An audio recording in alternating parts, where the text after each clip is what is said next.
Hello guys, स्वागत है आपका अपने यूट्यूब चैनल स्टडी विद अमन कुल।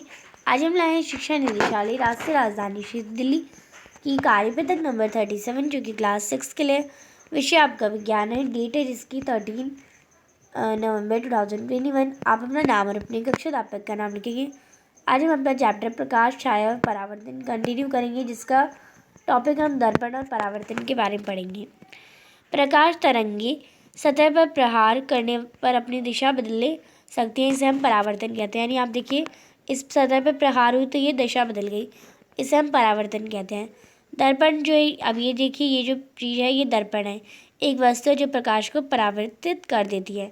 चमकदार और पॉलिश सतह आमतौर पर दर्पण के रूप में कार्य करती है। दर्पण में किसी वस्तु का प्रतिबिंब परावर्तन के कारण देखा जाता है। दर्पण उस पर पड़ने वाले प्रकाश की दिशा बदल देता है।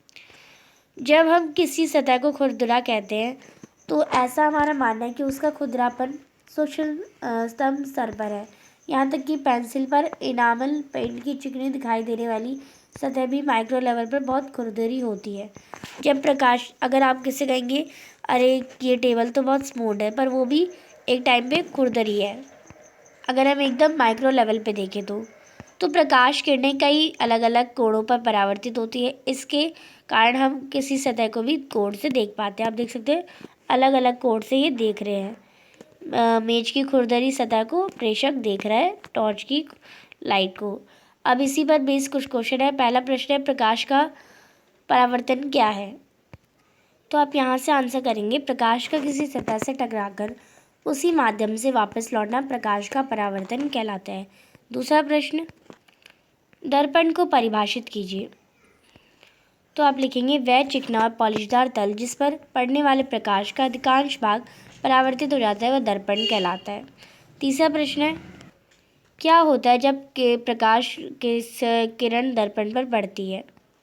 तो आप लिखेंगे, जब प्रकाश की किरण दर्पण पर पड़ती है तो यह उसको परावर्तित कर देता है, जिसके कारण वस्तु का प्रतिबिंब बनता है।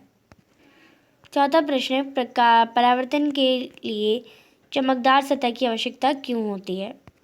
तो आप लिखेंगे, चमकदार सतह दर्पण की तरह कार्य करती है जिसमें प्रकाश की किरणें परावर्तित हो जाती हैं, इसलिए चमकदार सतह दर्पण इसलिए आवश्यक होती है।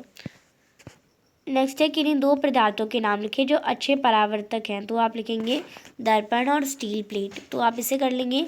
आज की जो आपकी वर्कशीट है वो कंप्लीट होती है। आई होप आपको अच्छे से वर्कशीट समझ आ गई होगी। चैनल को अभी तक सब्सक्राइब नहीं किया है तो प्लीज़ मेरे चैनल को सब्सक्राइब जरूर करें। Thanks for watching. Bye bye guys.